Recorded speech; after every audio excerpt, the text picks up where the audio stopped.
The Salt Lake Valley stretches out beneath the imposing shadow of the Wasatch Range, a landscape defined by its stark, jagged peaks and the sprawling suburban growth that has come to define the modern American West. Riverton, Utah, sits in the southwestern corner of this valley, roughly 20 miles from the bustling center of Salt Lake City. It is a community that prides itself on a quiet, predictable rhythm, wide avenues aligned with younger trees and newer developments, interspersed with pockets of older, established properties that recall the area's agricultural past. In June 2025, the summer heat had already begun to settle over the asphalt and manicured lawns, bringing with it the familiar lethargy of the season. It was a time for open windows, the hum of air conditioning units, and the muffled sounds of families navigating the start of the school break. For the residents of Riverton, crime, specifically violent, life-ending crime, is often viewed as a distant abstraction, something that happens in the dense urban cores or on the nightly news, not in the driveways of their own neighborhoods. The architecture of the city suggests safety. Fences are decorative rather than defensive, and driveways are cluttered with basketball hoops and recreational vehicles rather than security gates. However, the tranquility of a zip code offers no immunity against the volatility of human emotion or the hidden currents of domestic dysfunction. On a bright afternoon in early June 2025, that illusion of safety was shattered on a residential street, not by an intruder or a stranger passing through, but by a conflict that had been brewing behind closed doors. The residence in question was unremarkable from the exterior, blending seamlessly into the suburban tapestry. It was home to an extended family arrangement, a common enough dynamic in a region where multi-generational living is culturally accepted and economically practical. Inside, a 35-year-old man lived alongside his 16-year-old nephew. To the outside observer, the relationship between an uncle and a nephew is typically one of mentorship or distant cohabitation. An uncle is often the buffer figure, an adult authority who is less rigid than a parent, a source of guidance who stands slightly apart from the direct hierarchy of child rearing. Yet, the dynamics within this particular Riverton home had curdled. The specific stresses that plague a household: financial pressure, behavioral expectations, the clash of distinct personalities confined within shared walls, had eroded the familial bond. By June 2025, the 16-year-old was at a pivotal age, that volatile threshold between boyhood and manhood, where impulse often overrides reason. The teenage brain is a complex engine of development, prone to risk-taking and reactive aggression, yet typically checked by social conditioning and lack of means. In this case, however, the checks and balances had failed. The 35-year-old uncle, a man in the prime of his life, presumably viewed the boy as a subordinate, a younger family member, subject to the rules of the house. The friction between them was not a secret to those within the walls, but to the neighbors mowing their lawns or walking dogs on the sidewalk. There was little indication that the tension was approaching a lethal breaking point. The afternoon of the incident began with the mundane sounds of a verbal dispute. Arguments in suburbia are usually muffled, kept behind dual-pane glass and closed garage doors to preserve dignity. But on this day, the containment failed. The voices grew louder, sharp, and distinct enough to bleed out into the open air. The conflict migrated from the privacy of the interior to the public stage of the front yard. This transition from inside to outside is significant in the anatomy of domestic violence. It often signals a loss of control, where the need to express rage overrides the instinct for social preservation. Witnesses in the vicinity became aware of the disturbance as the volume escalated. The sight of two family members arguing in a driveway is uncomfortable, drawing tentative glances from windows and passing cars. The uncle and the nephew stood in the stark sunlight, their body language broadcasting hostility. The older man, standing his ground, likely believed this was another disciplinary confrontation, a battle of wills to be won with words and authority. He was 35, physically mature, and culturally positioned as the elder. He had no reason to suspect that the hierarchy of age was about to be dismantled by a mechanical force. The 16-year-old, however, was operating on a different trajectory. The argument, which might have seemed like a spontaneous combustion of temper to the uncle, was merely the spark for something much darker and more permanent. In the heat of the exchange, as insults or commands were traded in the dry Utah air, the teenager made a decision that would irrevocably destroy 2 lives. He did not retreat. He did not storm off down the street to cool down, nor did he return inside to slam a door, the typical punctuations of teenage rebellion. Instead, he produced a handgun. The emergence of a firearm in a fistfight or a shouting match changes the psychological and physical reality of the scene instantly. The weapon transforms a domestic squabble into a tactical scenario. For the uncle, the realization must have been jarring, a sudden, horrifying cognitive shift from arguing about household issues to staring down the barrel of a lethal weapon held by his own blood relative. The distance between them, likely only a few yards of concrete driveway, evaporated in terms of safety. The firearm bridged the gap of age and physical strength, granting the 16-year-old absolute power over the situation. The sequence of events that followed was rapid, brutal, and loud. The teenager did not brandish the weapon as a mere threat to force a retreat. He fired. The sound of a gunshot in a quiet neighborhood is distinct and terrifying. It is a flat, percussive crack that does not echo like it does in movies, but slaps against the siding of houses and rings in the ears of anyone nearby. The boy fired not once, but 3 times. 3 shots. This number is significant. A single shot might be argued as an accident or a warning that went wrong. 3 shots indicate intent. They imply a sequence of target acquisition, trigger pull, recoil management, and reacquisition.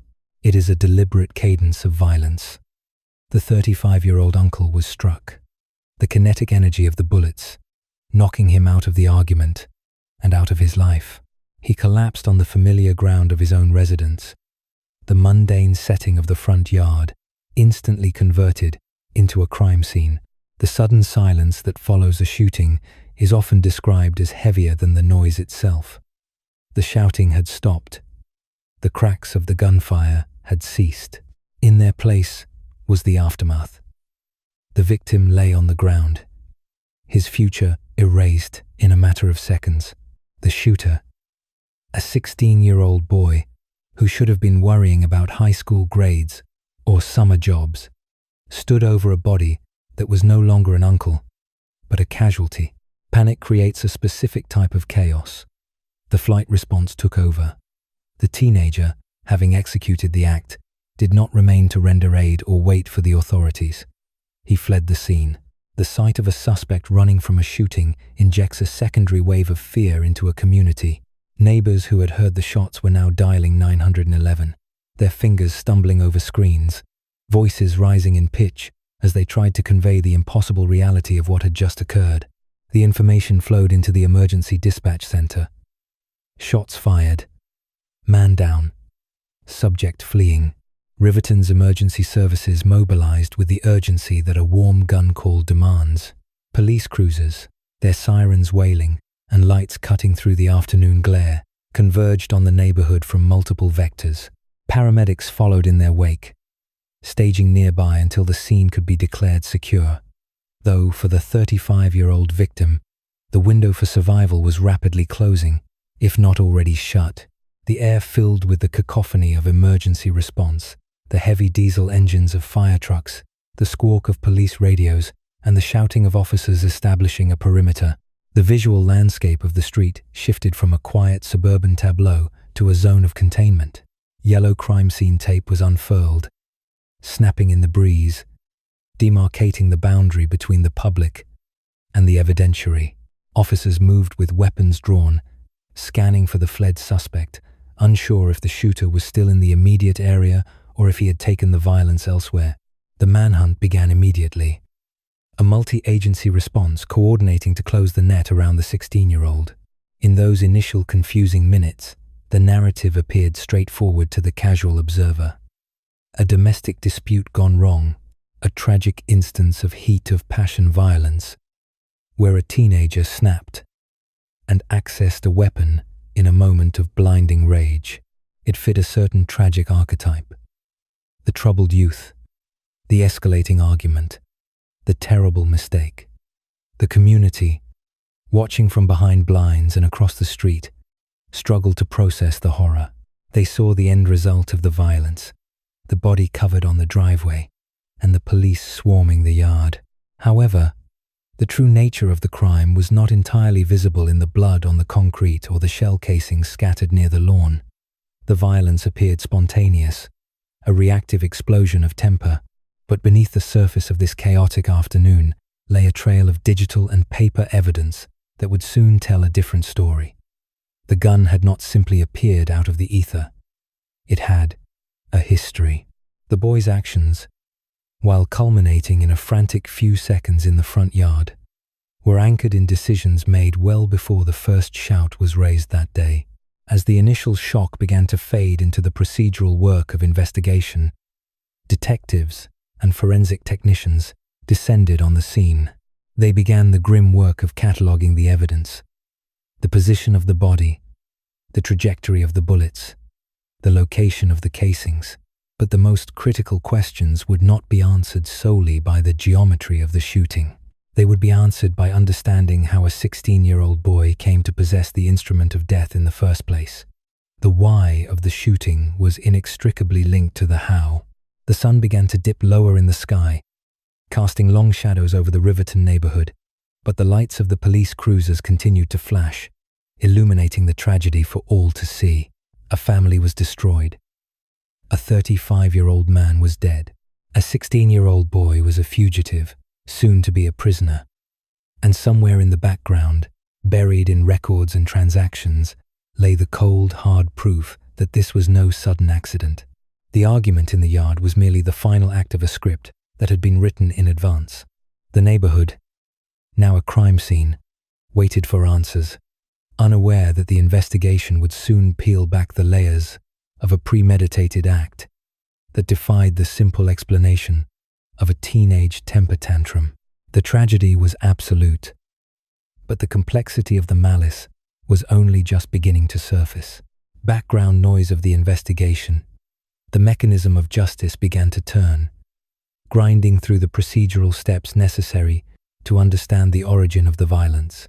The initial assumption by responding officers and neighbors alike was that this was a domestic dispute gone wrong, a sudden flare of temper in the heat of a Utah summer afternoon. The narrative of a tragic accident or a heat of passion killing is often the first to emerge in cases involving family members, particularly when the perpetrator is a minor. However, as detectives moved from the physical scene of the crime to the digital and forensic reconstruction of the past, that narrative began to crumble. The weapon recovered at the scene, a semi-automatic handgun, became the silent witness that would betray the teenager's defense. Standard procedure dictated an immediate trace of the firearm's serial number. In many juvenile shootings, the weapon is sourced from the home, an unsecured firearm belonging to a parent or guardian, taken in a moment of impulsivity. Investigators initially canvassed the uncle's residence, asking the surviving family members if the 35-year-old victim owned a gun. The answers were inconsistent, with some family members unsure of what was kept in the house, but no one recognized the specific model used in the shooting.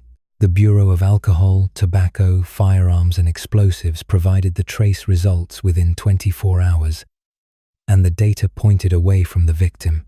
The gun had not been stolen from the uncle, nor did it belong to the boy's parents. The purchase records led investigators to a private sale that had occurred 3 weeks prior to the shooting in a neighboring county. This seemingly administrative detail was the first crack in the facade of a spontaneous argument. A 16-year-old cannot legally purchase a handgun from a licensed dealer, nor can they legally engage in a private transfer. The existence of a purchase record implied a deliberate, calculated effort to circumvent the law, requiring planning, communication, and logistics that far exceeded the capacity of a sudden, blind rage. To understand the build-up, detectives turned to the digital footprint of the accused. The modern crime scene is as much in the cloud as it is on the pavement. A warrant for the suspect's smartphone and computer revealed a timeline of escalation that dated back months. The friction between the uncle and the nephew was not a secret. It was a defining feature of the household dynamic. The uncle, who had taken on a disciplinary role in the boy's life, was viewed by the teenager not as a guardian, but as an obstacle. Text messages recovered from the boy's phone, sent to friends in late May 2025, painted a portrait of seething resentment. The complaints were mundane. At first, restrictions on screen time, chores, curfews, but the language grew increasingly violent. It was in early June that the ideation turned into preparation. Search history logs recovered from the boy's laptop showed queries that chilled the investigators. He had not been searching for conflict resolution or legal emancipation. He had been researching the acquisition of firearms. Specifically, he searched for private sellers no ID and untraceable handguns Utah. These searches were not idle curiosity. They were followed by navigation to various localized classifieds forums and encrypted messaging apps. This was the digital behavior of a predator lying in wait, not a confused child. The breakthrough came when digital forensics recovered deleted chat logs from a secure messaging application. The logs detailed a conversation between the 16-year-old and a seller located 20 miles away. The teen had posed as an 18-year-old, using a fake profile picture and a fabricated story about needing a weapon for home defense while his parents were out of town. The negotiation was clinical. They agreed on a price $400 and a meeting place. This monetary exchange was crucial evidence. It established that the teenager had saved or acquired funds specifically for this purpose, a process that takes time and intent. Geolocation data from the boy's phone corroborated the digital records. On the 10th of June 2025, 2 weeks before the shooting, the GPS coordinates placed the boy at a strip mall parking lot in West Jordan, the exact location agreed upon in the chat logs. He had told his family he was going to a movie with friends. Instead, he was purchasing the instrument of his uncle's death. The transaction was brief. The timeline showed he was at the location for less than 10 minutes before returning home. The possession of the weapon changed the dynamic of the house, even if the family remained unaware. Psychologists and criminologists often note that the secret possession of a lethal weapon can empower a subject, altering their behavior and lowering their threshold for conflict. The boy now held the ultimate trump card. Witnesses who interacted with him in the days leading up to the shooting described a shift in his demeanor. He became less argumentative, almost eerily calm. Where he would previously shout back at his uncle during disputes about household rules, he now remained silent, offering only glares. The family interpreted this as a sign of maturity or perhaps a teenage phase of withdrawal. In retrospect, the prosecution would argue this was the quiet confidence of someone who had already decided the outcome. The week leading up to the shooting saw the final pieces of the tragedy lock into place. The uncle, unaware of the danger sitting in the boy's bedroom, continued to enforce the household structure. On June 18, there was a confrontation regarding the boy's grades and attendance at summer school. Neighbors reported hearing raised voices, primarily the uncle's, admonishing the boy for his lack of effort. The boy did not retaliate verbally. Later that evening, forensic analysis of the boy's phone showed he pulled up a video tutorial on the disassembly and cleaning of the specific model of handgun he had purchased. He was familiarizing himself with the mechanics of the weapon. He wanted to ensure it would not jam. 2 days before the event, the boy's search history shifted again, this time to legal consequences. He searched for juvenile murder laws, Utah, self-defense versus murder, and how long is juvie for manslaughter. These queries demonstrated a consciousness of guilt. He was weighing the cost of the action he was contemplating. He was calculating the price of his uncle's life against his own freedom. This was the final nail in the coffin of the heat of passion defense. A person acting in blind fury does not research sentencing guidelines a week in advance. The morning of the shooting, June 22, began with the mundane friction of daily life. It was a Sunday. The family was preparing for the week ahead.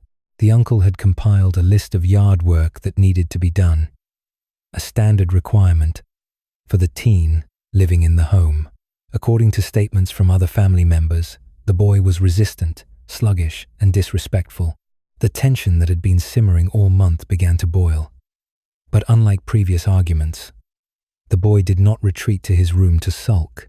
Around 1 p.m., the uncle confronted the nephew in the kitchen, demanding that the front lawn be mowed before the afternoon heat set in.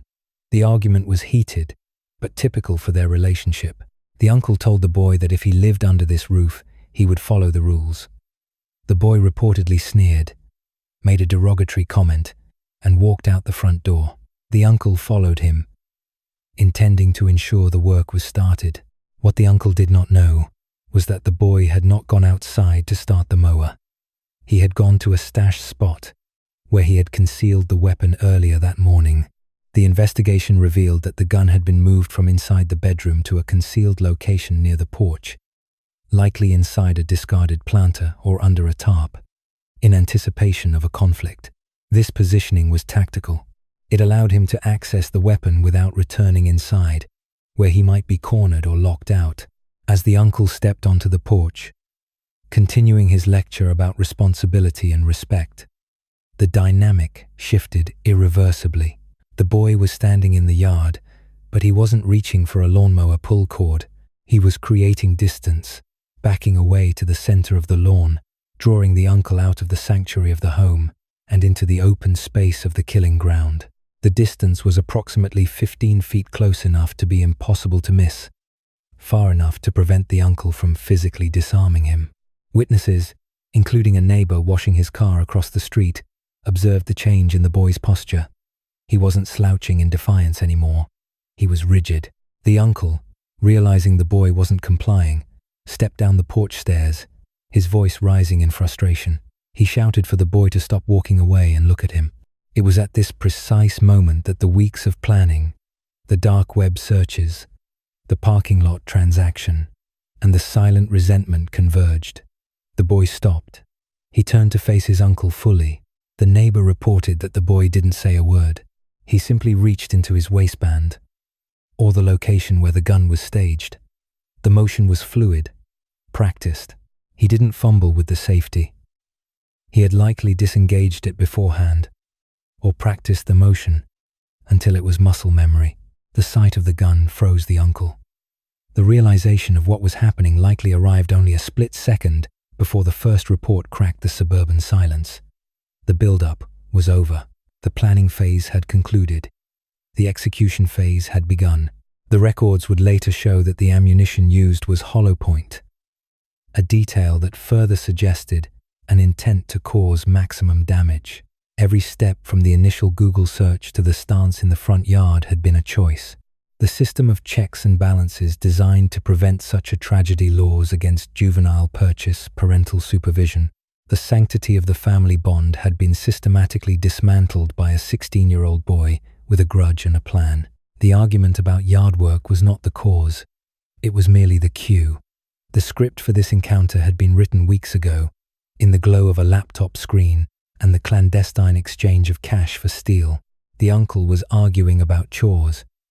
The nephew was executing a premeditated solution to his perceived problems. Tragedy had failed, leaving only the raw physics of the encounter to dictate the next few minutes.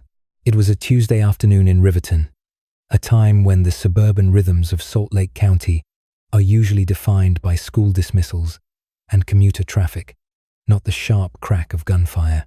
The sun was high, casting short, hard shadows across the concrete driveway where the dispute had spilled over from the interior of the house.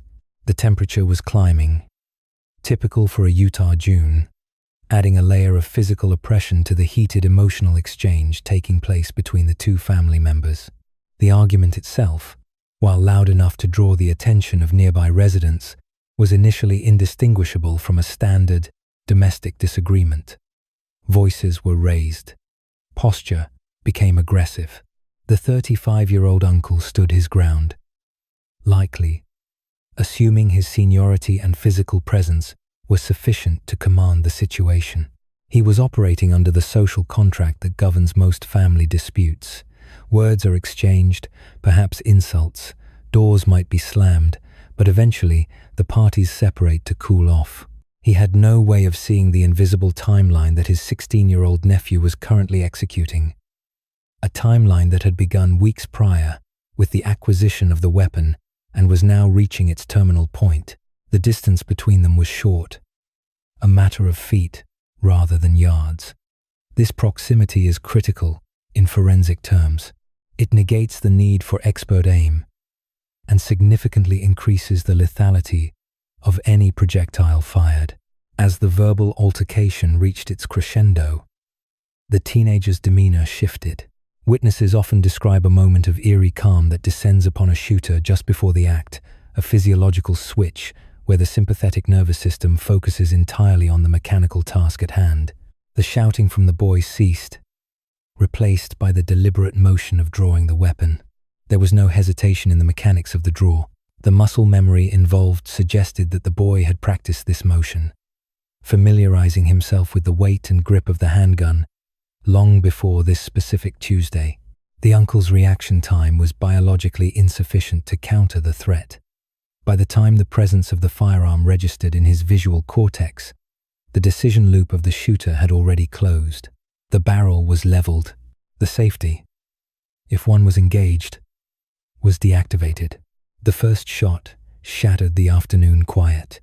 In a suburban environment, a gunshot is an alien sound, flat and incredibly loud, distinct from the backfire of a car or the pop of a firework.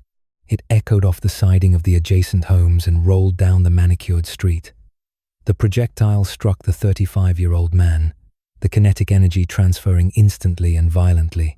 The uncle's body reacted according to the laws of physics, the impact disrupting his stance, forcing a stagger that was not a conscious retreat, but a physiological shock. Despite the violence of the first discharge, the event was not over. The records and subsequent investigation would suggest this was not merely a warning shot gone wrong or an accidental discharge during a struggle. It was a sequence. The teenager adjusted his aim or simply maintained his target acquisition, following the recoil of the first shot with a second trigger pull. The cycle of the firearm extraction, ejection, chambering occurred in a fraction of a second. The second casing tumbled onto the driveway, bouncing with a metallic ping that was lost under the roar of the discharge. The second bullet compounded the trauma. At this range, the accuracy was devastating. The uncle collapsed, his body no longer able to support its own weight, as his systems began to fail catastrophically. The reality of the violence was immediate and unglamorous. There was no cinematic delay. There was only the abrupt cessation of the argument, and the sudden, terrifying transition from a standing confrontation to a homicide in progress. The victim fell to the hard surface of the front yard, the location that would shortly become a crime scene processing zone. Even with the target down, the 16-year-old did not immediately flee. The third shot was fired. This final discharge indicated an intent that went beyond mere defense or a momentary lapse of control. It suggested a desire to ensure the outcome.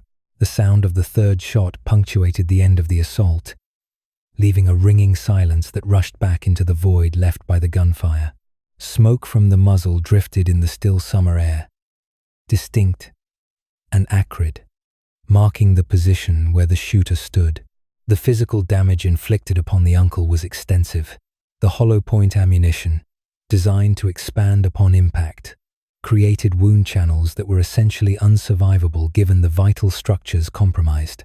The blood loss was immediate, staining the concrete and the grass of the front lawn, altering the landscape of the home from a place of residence to a locus of tragedy. Neighbors who had been alerted by the shouting were now processing the sounds of the shots. The realization setting in that the disturbance was no longer a noise complaint, but a life-threatening emergency. The teenager, holding the weapon that had just ended his uncle's life, stood over the scene for a brief, indeterminate moment. The adrenaline dump in his system would be massive, likely narrowing his vision and distorting his perception of time. Yet, his actions remained functional. He did not drop the gun. He did not fall to his knees in immediate repentance. He retained possession of the firearm, a critical decision that would influence the police response in the minutes to follow. Turning away from the body of his relative, the 16-year-old began his flight. He moved away from the house, exiting the property line and heading into the broader neighborhood. This was not a chaotic sprint, but a departure. He was leaving the kill zone. The weapon remained with him, potentially concealed again, or held at his side, making him an active, mobile threat to the community. The trajectory of his escape took him away from the immediate vicinity of the victim, distancing himself from the physical evidence of the act. Though he carried the primary evidence, the gun, and the gunshot residue on his hands and clothing with him. Behind him, the scene began to evolve from a dynamic shooting event to a medical emergency. The silence was broken by the first screams of shock from those who had witnessed the aftermath or rushed out to see the source of the noise. 911 switchboards at the Salt Lake Valley Emergency Communications Center began to light up. The callers described the location, the nature of the injury, and the description of the fleeing boy. The operator's questions were urgent. Is he breathing? Where is the gunman? What is he wearing? The uncle lay motionless in the front yard. The biological processes that sustain life were shutting down rapidly. Bystanders who attempted to render aid found themselves confronting injuries that exceeded the capacity of standard first aid. The severity of the trauma caused by the close-range gunfire meant that the window for survival had likely closed the moment the third shot was fired. The specific placement of the wounds, center mass, indicated that the shooter had not fired wildly but had directed the weapon at the largest part of the target, a technique consistent with someone who had researched or practiced shooting mechanics.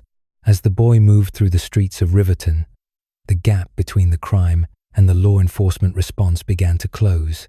He was now a fugitive in a high-density residential area. The premeditation that the purchase records would later prove suggested he might have had a plan for after the shooting. But the reality of executing a capital crime often fractures even the most detailed plans. He was moving on foot, a solitary figure in a neighborhood that was rapidly waking up to the danger he represented. The atmosphere in Riverton shifted instantly. The safety of the afternoon was shattered. Parents who heard the sirens approaching pulled their children inside. The radius of danger was unknown. Information was fragmented. All that was known for certain was that a man was down, bleeding out in his own driveway, and a teenager with a gun was loose in the area. The airwaves of the police bands crackled with the dispatch. Shots fired. Victim down. Suspect fleeing. The gun, now hot to the touch, was the pivot point of the entire event. It had transformed a verbal dispute into a murder. It had turned a nephew into a killer. The boy's grip on the weapon during his flight suggested he was not ready to surrender it yet. He was moving with purpose, though whether that purpose was evasion or further violence was unknown to the officers racing toward the coordinates. The 3 spent casings left on the driveway were the first distinct markers of the crime, brass monuments to the 3 distinct decisions the boy had made to pull the trigger. Back at the house, the timeline for the victim ran out. The transition from person to body occurred before the first paramedic could open a medical kit. The violence had been absolute. The planning, the acquisition of the gun, the hollow point bullets, and the confrontation in the yard had all aligned to produce a result that was irreversible. The uncle was dead, the nephew was running, the crime was complete, and the mechanism of justice was just beginning to turn its gears. Starting with the wail of sirens converging on the quiet street where the smell of gunpowder still lingered in the air. for the first patrol car came to a complete halt. Paramedics, arriving in the wake of the initial law enforcement surge, assessed the 35-year-old uncle lying on the pavement. But the biological reality of the trauma was irreversible. The 3 gunshots had inflicted catastrophic damage to vital organs, rendering the advanced life support protocols futile. At 5:42 p.m., the official declaration was made, transforming the suburban driveway from a site of medical emergency into a protected crime scene. The Riverton Police Department, supported by officers from neighboring agencies, expanded the perimeter, stringing yellow tape across the manicured lawns of the quiet cul-de-sac, while the forensic technicians began the meticulous process of documenting the immediate vicinity. The urgent, operational focus remained on the location of the 16-year-old shooter. The coordination between dispatch and the units on the ground was seamless, utilizing the geolocation data pinging from the boy's cellular device which he had neglected to discard. The coordinates placed him less than a mile away, moving through a series of residential backstreets that offered little cover from the aerial surveillance now circling overhead. Officers established a containment box, cutting off potential exit routes toward the main thoroughfares. The apprehension was anticlimactic compared to the violence that preceded it. Officers spotted the teenager walking near a community park, his pace rapid but lacking the chaotic sprint of a panic-stricken fugitive. Confronted by drawn weapons and shouted commands, the boy complied. He dropped to his knees, interlacing his fingers behind his head as instructed. The handgun was recovered from his waistband, a heavy, semi-automatic pistol that seemed incongruous with the slender frame of the adolescent. He was handcuffed, searched, and placed in the back of a cruiser, the tinted glass separating him from the neighborhood he had just irrevocably altered. Back at the residence, detectives began the grim task of piecing together the narrative from the shell-shocked witnesses. The boy's family members, who had watched the argument spiral into bloodshed, were separated to preserve the integrity of their individual accounts. Their initial statements painted a picture of domestic friction that was tragically mundane. The dispute had reportedly begun over household chores and a perceived lack of respect. The uncle, who had been staying at the home, had confronted the nephew. Voices were raised. Posturing occurred. It was the type of intergenerational friction common in millions of households. Yet, in this specific instance, it had served as the catalyst for lethal force. Investigators noted a disturbing discrepancy in the witness accounts regarding the escalation. There was no physical struggle for a weapon. The uncle did not own the gun, nor was it a household firearm kept for protection. The family confirmed there were no guns kept in the home. This detail shifted the trajectory of the investigation immediately. If the weapon did not belong to the household, the 16-year-old had brought it into the equation. The presence of the firearm was not a crime of opportunity. It was a crime of introduction. Forensic teams processing the driveway marked the location of each spent casing. The spatial distribution of the brass indicated that the shooter had not been moving erratically. He had stood his ground, fired, and adjusted his aim. The autopsy preliminary report later confirmed that the shots were grouped with a degree of competency that suggested familiarity with the weapon.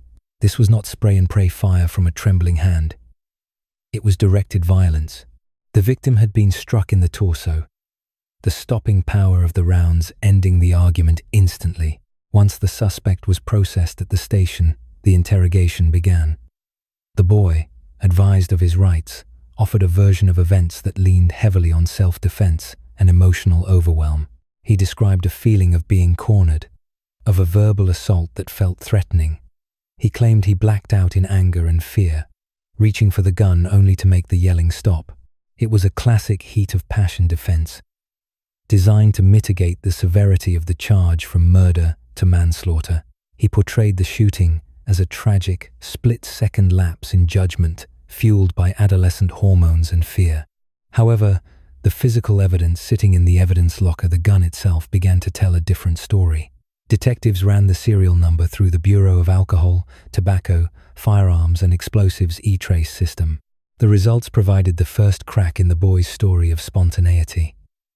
The firearm had been reported stolen from a vehicle, in a neighboring jurisdiction 3 weeks prior. While this explained how the weapon entered the criminal ecosystem, it did not explain how it ended up in the hands of a 16-year-old honors student in Riverton. The investigation pivoted to digital forensics. Detectives obtained a warrant for the suspect's smartphone and laptop, looking for the chain of custody regarding the weapon.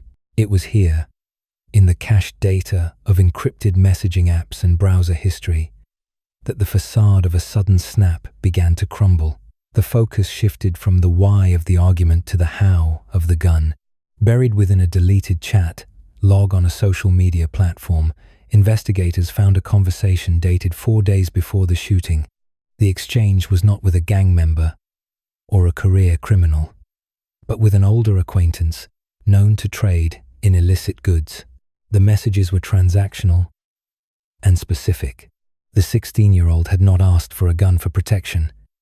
He had asked for something cheap and reliable. He had negotiated a price, arranged a meeting spot behind a local retail center, and discussed the purchase of ammunition. The digital receipts of this transaction were damning. They established a timeline that predated the fatal argument by nearly a week. The prosecution could now argue that the boy had been walking around with a loaded, stolen firearm for days, waiting for a provocation. The argument with his uncle was not the cause of the violence, but merely the occasion for it. The purchase records exposed a mindset that was already oriented toward lethal capability. He had armed himself in anticipation of conflict, effectively setting a trap for the next person who crossed him. Further analysis of the phone's cloud backup revealed a series of web searches that chilled the investigative team. In the 48 hours leading up to the murder, the boy had searched for information regarding juvenile sentencing guidelines in Utah, self-defense laws inside a home, and vital organs human body. These were not the idle curiosities of a teenager. They were research. He was calculating the cost of the action he was contemplating. The juxtaposition of the mundane domestic argument against this backdrop of cold calculation stripped away the defense of impulsive action. Detectives re-interviewed the family with this new information. Confronted with the fact that the boy had bought the gun days earlier, the context of the argument shifted. The uncle had not just been yelling at a moody teenager. He had been confronting an armed adversary, though he never knew it. The family recalled that the boy had been unusually quiet in the days leading up to the shooting, withdrawing to his room and avoiding eye contact. At the time, they attributed it to typical teenage angst. In hindsight, armed with the knowledge of the gun purchase, they recognized it as the tension of a person holding a deadly secret. The investigation also closed the loop on the seller of the firearm. Using the digital footprint left by the teenager, police were able to identify and apprehend the individual who had sold the stolen weapon. In an attempt to cut a deal, the seller provided a statement that further incriminated the boy. He testified that during the transaction, the teenager had seemed calm, almost businesslike. He hadn't seemed afraid or desperate. He had simply wanted to know if the safety mechanism was functional and how to clear a jam. The ballistics report arrived on the lead detective's desk a week later, confirming that the striations on the bullets recovered from the uncle's body matched the barrel of the stolen gun. The science was irrefutable, but it was the paper trail, the digital purchase records, the search history, the time-stamped negotiations that converted the tragedy into a felony murder case. The district attorney's office reviewed the accumulation of evidence. The heat of passion narrative was dismantled piece by piece. A heat of passion killing requires a sudden provocation that would cause a reasonable person to lose control. It does not involve buying a murder weapon 4 days in advance, researching how to use it, and looking up prison sentences. The purchase records proved that the capacity for violence had been installed in the boy's pocket long before the uncle raised his voice. As the investigation concluded, the scope of the tragedy widened. This was not just a family dispute gone wrong. It was a premeditated act where a minor had navigated the black market to acquire the means to kill, hid that means from his guardians, and then deployed it at the first available opportunity. The boys' defense team would struggle to explain away the premeditation evidenced by the transaction. You cannot accidentally buy a gun from a criminal intermediary.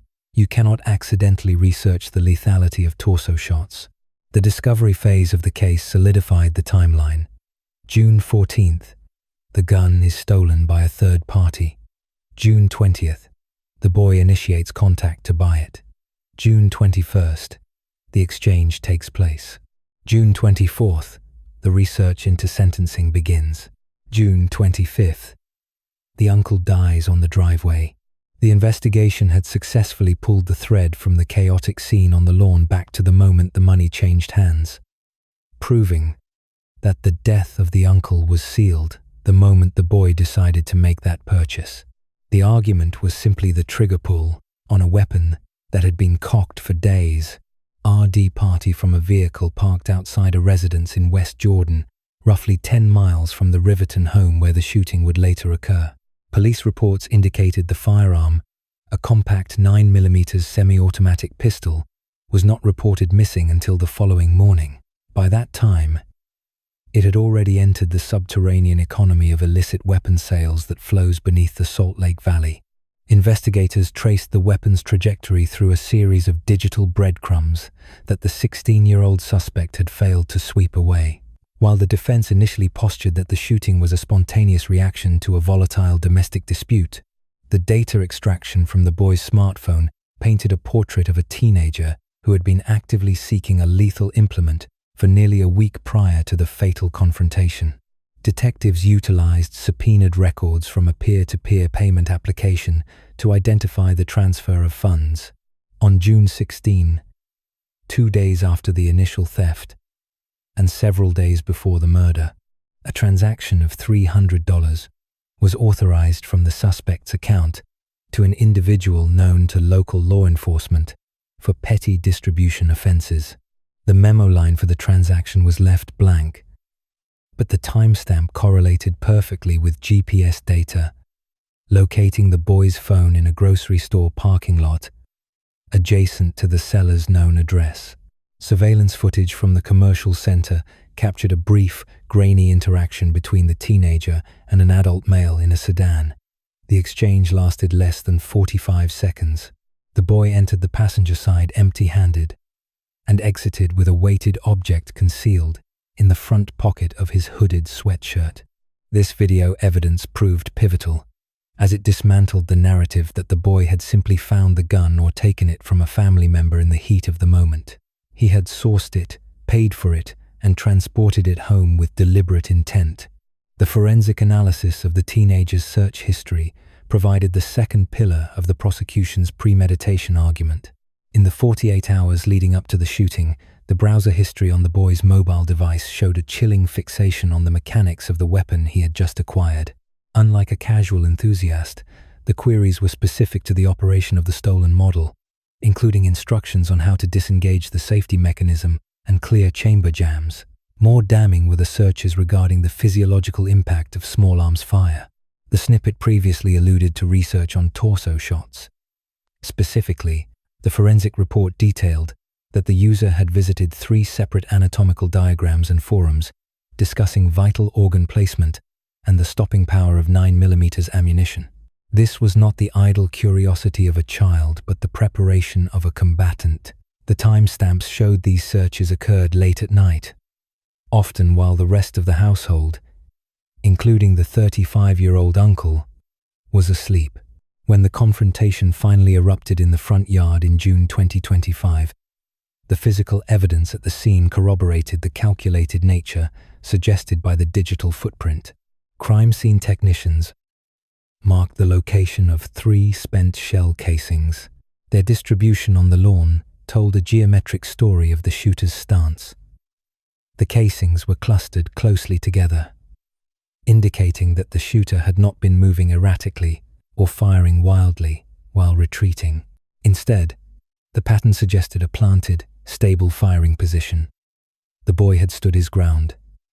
He had drawn the weapon, leveled it, and fired 3 controlled shots in rapid succession.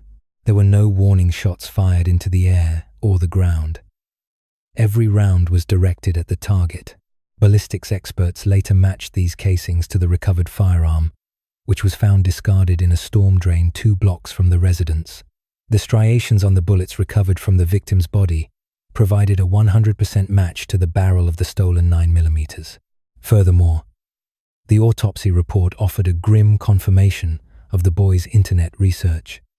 The entry wounds were clustered in the center mass of the victim's torso. The medical examiner noted that the trajectory of the bullets was slightly upward, consistent with a shorter individual firing at a taller subject from a distance of approximately 8 to 10 feet. There was no stippling or powder burn on the victim's clothing, ruling out a close contact struggle. The uncle had not been grappling for the gun. He had been shot from outside arm's reach, likely before he could close the distance to disarm his nephew. Witness statements from neighbors added an auditory layer to the forensic reconstruction. 2 residents distinctively remembered hearing the argument. They described raised voices, with the uncle shouting about household responsibilities and respect. Crucially, none of the witnesses reported hearing the nephew scream or shout back in a way that suggested panic or fear. One neighbor, who was gardening 3 houses down, told investigators the shooting sounded rhythmic pop, pop, pop, with no hesitation between the distinct discharges. This auditory evidence reinforced the theory that the boy was already mentally prepared to use the weapon before the argument reached its peak. The verbal altercation was merely the catalyst he had been waiting for, providing a contextual excuse to deploy the solution he had purchased in that parking lot days earlier. Following the shooting, the suspect's actions further eroded the possibility of an accidental or panicked response. Traffic cameras and location data tracked his movements away from the Riverton home. He did not run to a neighbor for help. He did not call 911. Instead, he navigated a circuitous route through the suburban development, moving toward a canal trail often used by local youth. It was along this route that he disposed of the weapon. When officers from the multi-agency response team eventually located him, he was miles away, attempting to arrange a ride out of the area via a messaging app.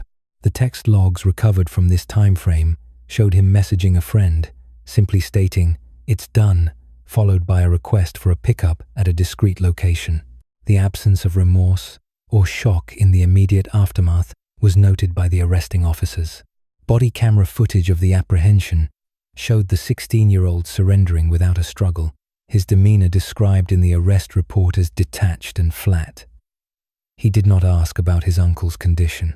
He did not claim self-defense in those initial moments. Processing at the station revealed gunshot residue on his right hand and the sleeve of his shirt, physically tying him to the discharge of the weapon. However, it was the timeline established by the detectives from the theft of the gun on the 14th, to the purchase on the 16th, to the research on the 17th, and finally the execution on the day of the murder that transformed the case from a tragic family dispute into a narrative of cold-blooded homicide. Prosecutors focused heavily on the disparity of force. The investigation confirmed the uncle was unarmed. No weapons were found on his person or in the immediate vicinity of where he fell in the front yard. The argument, by all verifiable accounts, was verbal. In a typical self-defense claim, the response must be proportional to the threat.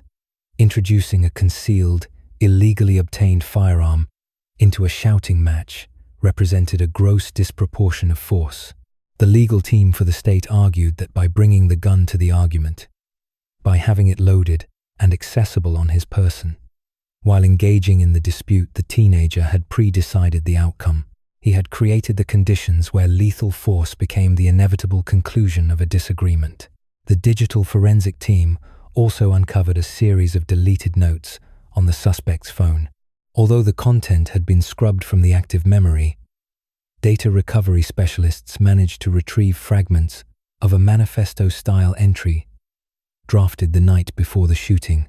In these fragmented sentences, the boy expressed a deep-seated resentment toward his uncle's authority, utilizing vocabulary that mirrored the clinical terminology found in his search history. He wrote about ending the noise and taking control, phrases that, when viewed alongside the purchase of the firearm, suggested a motive that had been simmering far longer than the immediate argument in the yard. Defense attorneys attempted to suppress the search history evidence, arguing that curiosity about firearms is common among teenage boys and did not constitute proof of intent to kill. They posited that the purchase of the gun was for general protection or street credibility, not for the specific purpose of harming his uncle. However, the prosecution countered with the specificity of the searches. The boy did not search for how to scare someone or warning shots. He searched for lethality. He researched the specific anatomical failure points of the human body. This specific, targeted information gathering, combined with the illegal acquisition of the stolen weapon, created a hurdle the defense could not clear. The investigation also delved into the background of the third-party thief. By squeezing the intermediary, police secured a statement that the boy had specifically asked for something reliable and easy to hide. This testimony was corroborated by the text messages setting up the buy. The boy did not want a rifle or a large-frame revolver. He wanted a subcompact pistol, a weapon designed for concealment. This preference for concealability spoke to his intent to keep the weapon hidden from his guardians until the moment of use. He lived in the same house as the victim. Hiding a rifle would have been impossible. Hiding a subcompact 9mm required only a pocket or a waistband. This calculated choice of weaponry further cemented the premeditation narrative. As the evidentiary phase concluded, the picture was complete. The Riverton community, initially shocked by what they assumed was a sudden snap of adolescent rage, was presented with the reality of a slow-burning fuse. The 16-year-old had not just reacted, he had prepared. Every step, from the Venmo transfer to the parking lot meetup, from the late-night Google searches to the shooting stance in the grass, was a brick in the wall of evidence that imprisoned him. The argument in the front yard was not the cause of the murder. It was merely the occasion. The uncle had been living with a targeted threat under his roof for days, unaware that the sullen teenager across the dinner table had already priced out the cost of his life at $300 and a stolen pistol.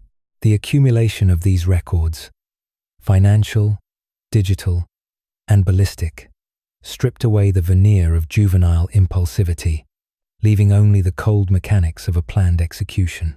Iced the teenager in a narrative of cold calculation rather than tragic accident.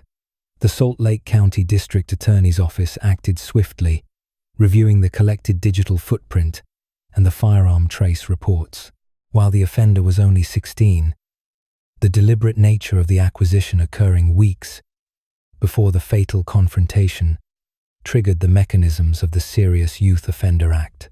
Under Utah law, a juvenile of this age, charged with a capital felony or first-degree felony murder, faces a presumptive certification to the district court, placing him in the adult justice system. The legal battle that ensued was not about who pulled the trigger, but about the mindset of the person holding the weapon. The initial proceedings took place in the juvenile court, serving as a gateway to determine jurisdiction. Defense counsel immediately sought to portray the incident as a chaotic domestic dispute gone wrong, a classic case of voluntary manslaughter, driven by an adolescent's inability to regulate emotion during a heated argument. They argued that despite the weapon's presence, the shots fired were a reactive measure to the immediate stress of the verbal altercation in the front yard. Their objective was to keep the case within the juvenile system, where incarceration would end at age 25, focusing on rehabilitation rather than punishment. However, the prosecution dismantled this heat of passion defense during the certification hearing by meticulously laying out the timeline of the gun purchase. The state argued that the argument in the yard was not the cause of the violence, but merely the occasion for it. They presented the court with the extracted communication logs and the financial records linking the teenager to the illegal purchase of the handgun. The district attorney emphasized that the defendant had bypassed multiple opportunities to de-escalate or disengage in the weeks leading up to the shooting. Instead, he had actively sought a lethal tool, verified its functionality, and kept it concealed until the precise moment he chose to engage his uncle. This, the state contended, was the definition of malice aforethought. The judge found the evidence of premeditation overwhelming. The clarity of the purchase records showing a transaction completed with the specific intent of acquiring a deadly weapon contradicted the narrative of a frightened child acting on impulse. The court ruled that the sophistication required to source the firearm, combined with the lethal outcome, warranted adult adjudication. The case was bound over to the 3rd District Court, and the teenager was transferred from the Juvenile Detention Center to the Salt Lake County Metro Jail, entering the general population of adult offenders. Once in district court, the reality of the charges set in. The teenager faced a first-degree felony charge of murder, which in Utah carries a sentence of 15 years to life in prison. The defense team, now operating in a venue with significantly higher stakes, attempted to suppress the digital evidence regarding the gun purchase, arguing that the search warrants for the teen's private financial apps were overly broad. They contended that the premeditation narrative was constructed from unrelated teenage posturing found in text messages. This motion, however, was denied. The court ruled that the financial transaction for the weapon was inextricably checking the box of intent. The purchase was the first physical act of the murder itself, with the suppression motions failed and the gun purchase records standing as admissible and irrefutable proof of planning. The defense's leverage evaporated. The prospect of a jury trial became increasingly risky. A jury presented with the step-by-step documentation of how the boy bought the gun specifically to confront his uncle would likely have little sympathy for a self-defense claim. The argument that the uncle had been aggressive during the verbal dispute, a point the defense hoped to highlight, was rendered moot by the fact that the nephew brought a secretly purchased gun to a fistfight. Months of negotiations followed. The victim's family, comprising the defendant's own grandmother and other aunts and uncles, found themselves in an agonizing position. They were simultaneously mourning the death of the 35-year-old victim and watching the systematic legal destruction of his 16-year-old nephew. The prosecution, acknowledging the complex family dynamics and the defendant's age, offered a plea agreement. The teenager would plead guilty to the charge of murder in the first degree. In exchange, the state would not seek sentencing enhancements for the use of a dangerous weapon, which could have added consecutive years to the prison term, and would recommend that the Board of Pardons and Parole consider his youth during future reviews. On a Tuesday morning, in late 2025, the teenager stood before the district judge to enter his plea. The courtroom was silent as the clerk read the amended information. When asked how he pleaded to the charge of murder, the 16-year-old, looking diminished in the oversized prison uniform, quietly answered, "Guilty." During the colloquy, the judge specifically asked about the firearm. The boy admitted on the record that he had purchased the gun with the express purpose of handling the ongoing conflict with his uncle, legally solidifying the premeditation that the records had suggested all along. The sentencing hearing occurred 6 weeks later, a grim formality that underscored the total devastation of the family unit. The courtroom was divided, not just by the aisle, but by grief. Victim impact statements painted a portrait of the uncle as a beloved, albeit troubled, figure who had stepped in to help the family, only to be cut down in his prime. The victim's sister, the defendant's mother, sat weeping in the gallery, caught in the impossible purgatory between grieving her brother and fearing for her son. The prosecutor addressed the court, holding up the printout of the transaction record that had doomed the defense. He argued that society draws a line between a mistake and a plan. He stated that while the defendant was young, his actions were adult in their finality. The purchase of the gun was described as a contract with violence that the boy had signed weeks before the shooting. The state requested the statutory sentence, emphasizing that the community of Riverton needed assurance that such calculated violence would not be treated lightly, regardless of the perpetrator's age. Defense counsel spoke of the boy's immaturity, his lack of prior criminal history, and the toxic environment that had festered in the home. They argued that the gun purchase was a misguided attempt at protection rather than aggression, a child's clumsy solution to a perceived threat. They pleaded for the judge to include a recommendation for immediate therapy and placement in a housing unit for younger offenders within the prison system. The judge, prior to handing down the sentence, addressed the defendant directly. He noted that the tragedy was compounded by the element of time. Had the gun been readily available in a moment of passion, the legal outcome might have been different. But the effort taken to acquire the weapon, the waiting, and the concealment spoke of a dangerous resolve. The judge remarked that the digital trail left by the gun purchase was not just evidence of a crime, but evidence of character. The court sentenced the teenager to the indeterminate term of 15 years to life in the Utah State Prison. This sentence meant the boy would not be eligible for his first parole hearing until he was over 30 years old. The judge also ordered $12,000 in restitution for funeral expenses and counseling for the extended family. The sheriff's deputies moved in immediately as the gavel fell. There were no outbursts in the courtroom, only the quiet, heavy sound of sobbing from the gallery.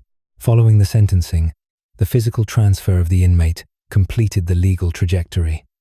He was processed out of the county jail and transported to the Draper prison facility.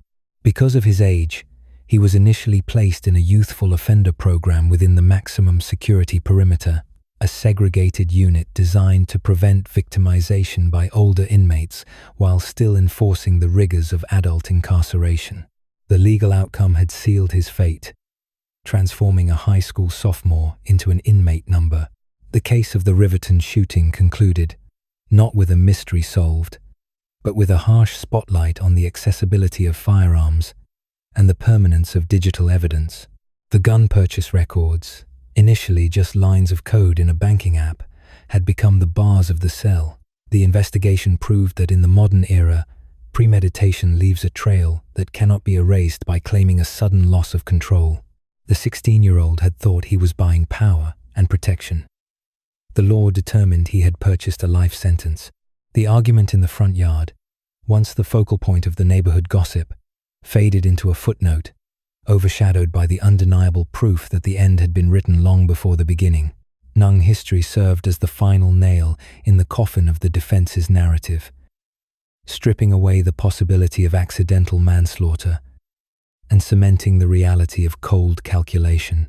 With the gavel's final strike, the immediate legal frenzy dissipated, leaving behind a silence in Riverton that was heavier and more suffocating than the noise of the investigation.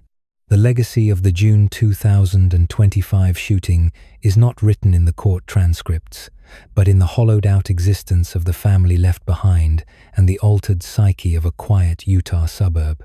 The physical locus of the tragedy, the single-story home where the argument escalated to lethal violence, became a grim landmark in the neighborhood. For the surviving family members, specifically the grandparents who owned the home, and found themselves losing both a son to the grave and a grandson to the penitentiary. The residence transformed from a sanctuary into a mausoleum. The driveway, where the 35-year-old uncle bled out while neighbors peered through blinds, was scrubbed clean by biohazard teams, but the invisible stain remained. Real estate agents in the Salt Lake Valley note that homes with such violent histories often sit on the market for extended periods, stigmatized by the notoriety. Yet the family chose not to move. They remained entrapped in the architecture of the event, walking past the spot of the killing every day to check the mail or water the lawn, living in a perpetual state of cognitive dissonance where the setting of their domestic life was also the scene of their greatest trauma. This decision to stay anchored the tragedy in the present tense. Inside the home, the absence of the victim created a vacuum that altered the family dynamic at a fundamental level. The uncle had been a fixture in the household, and his removal destabilized the economic and emotional balance of the unit. His possessions, clothes, tools, a vehicle parked in the street became artifacts of a life interrupted. The family faced the agonizing task of cataloging these items, a process that usually aids closure, but in this instance, only fueled conflict. Every object served as a reminder of the betrayal. These were not items left behind by a sudden heart attack or a car accident, but assets orphaned by the deliberate action of another family member. The questions surrounding the disposition of his estate were complicated by the criminal restitution requirements levied against the teenager, creating a legal and financial tangle that ensured the case would remain active in probate courts long after the criminal appeal window closed. The legacy of the shooting extended beyond the property line, permeating the social fabric of Riverton. The community, known for its family-oriented atmosphere and safe streets, was forced to confront the illusion of suburban immunity. The revelation that the 16-year-old had procured the handgun through a calculated, pre-planned transaction, evidenced by the exposed purchase records, shattered the comforting narrative that youth violence is strictly a product of gangs or urban decay. Here was a teenager from a stable address who utilized digital channels to arm himself, bypassing the safeguards parents assume are in place. This specific detail triggered a localized but intense debate regarding firearm accessibility and the monitoring of adolescent financial activity. Neighborhood watch groups, previously focused on porch pirates and vandalism, began discussing warning signs of domestic escalation and the importance of securing personal weaponry, even though the gun in this case was acquired externally. For the local school district, the event forced a re-evaluation of threat assessment protocols. Teachers and administrators who had interacted with the nephew looked back at his academic and behavioral records with the benefit of hindsight, searching for red flags that might have predicted matricide. The legacy here became one of hyper-vigilance. Minor infractions or verbal outbursts by other students, once handled with detention or counseling, began to be viewed through a lens of potential lethality. The tragic outcome in Riverton served as a cautionary case study in staff meetings, a grim example of how quickly a simmer can turn into a boil. The fear that another student might be harboring similar intent led to increased security measures and a more aggressive approach to conflict resolution, changing the atmosphere of the learning environment. For hundreds of peers who had no connection to the crime, the digital footprint left by the perpetrator created a legal legacy that prosecutors in Utah would cite in future adjudications. The court's heavy reliance on the gun purchase records to prove premeditation set a distinct benchmark for how electronic evidence is weighed against juvenile impulsivity. Defense attorneys often argue that the teenage brain is undeveloped, prone to rash decisions that should not be punished as severely as adult crimes. However, the prosecution's successful use of the boy's search history, transaction logs, and communication metadata effectively dismantled that biological argument. The legacy of this legal strategy is a warning to defense teams. The digital breadcrumbs of preparation will override the psychological theories of adolescent development. The case established that if a teenager has the cognitive capacity to navigate the black market or arrange a straw purchase, the legal system will impute the cognitive capacity for malice aforethought, regardless of age. Within the prison system, the teenager's legacy began to calcify into the routine of a long-term inmate. Entering the adult corrections environment at 16 required immediate segregation for his protection, a status that isolated him from the general population, but also from the rehabilitative programs available to older prisoners. His identity was systematically stripped away. He was no longer the nephew or the student, but the offender who shot his kin. The psychological impact of this transition is severe. Criminologists studying such cases note that juveniles sentenced to long terms often suffer from arrested development, their emotional maturity frozen at the age of incarceration. He would grow physically into a man behind bars, but his social and emotional understanding of the world would remain tethered to the impulsive, angry perspective of a 16-year-old. This developmental stagnation ensures that even if he is eventually released decades later, he will re-enter society as a stranger, unequipped for the complexities of modern life, carrying the permanent stigma of a violent felon.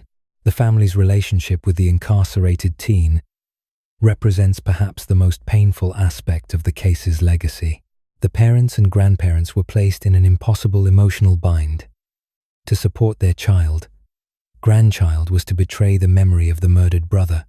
Son, to abandon the boy, was to lose the entire next generation of their lineage. This dichotomy tore the extended family apart. Some relatives cut off all contact, refusing to put money on his commissary books or accept collect calls from the facility, viewing him strictly as a murderer. Others, driven by a biological imperative to protect the young, attempted to maintain a relationship, visiting him in the sterile, terrifying environment of the prison.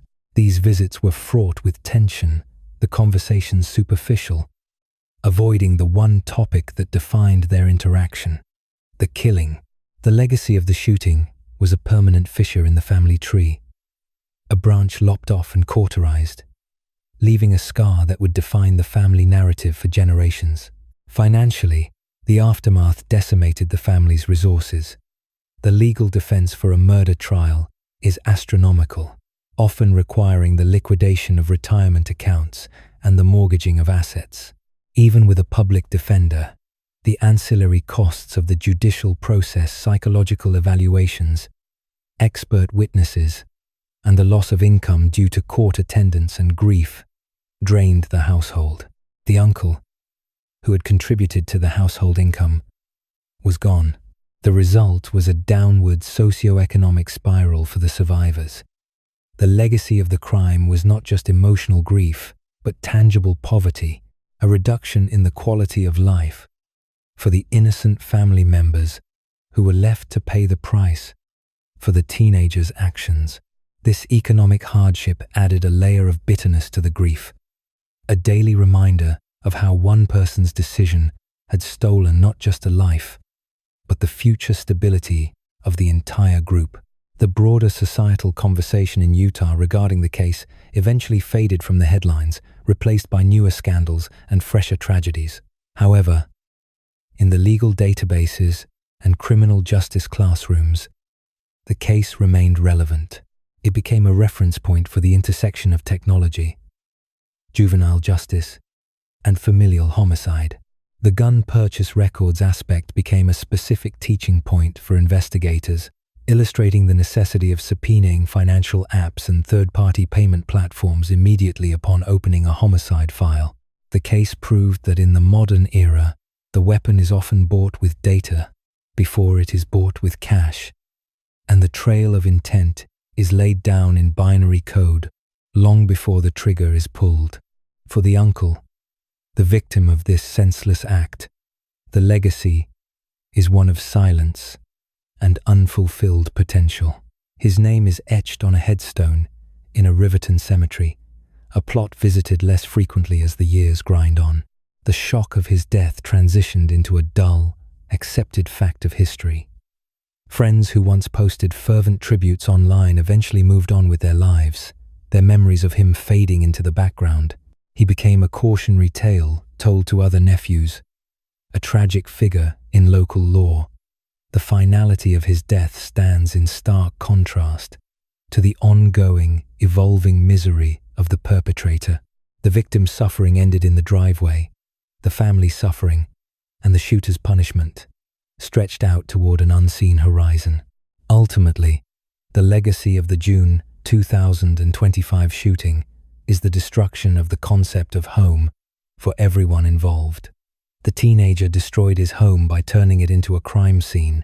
The family lost their home in the sense of safety and sanctity. The community lost its sense of home as a protected, innocent enclave. The premeditation exposed by the records proved that the danger was not an intruder breaking in, but a malice growing from within, nurtured by secrecy and facilitated by technology. The enduring image is not the gun itself, but the digital receipt, the cold, hard proof that the destruction of a family was not a moment of madness, but a transaction completed, a deal made with the devil that cost everything and returned nothing but sorrow.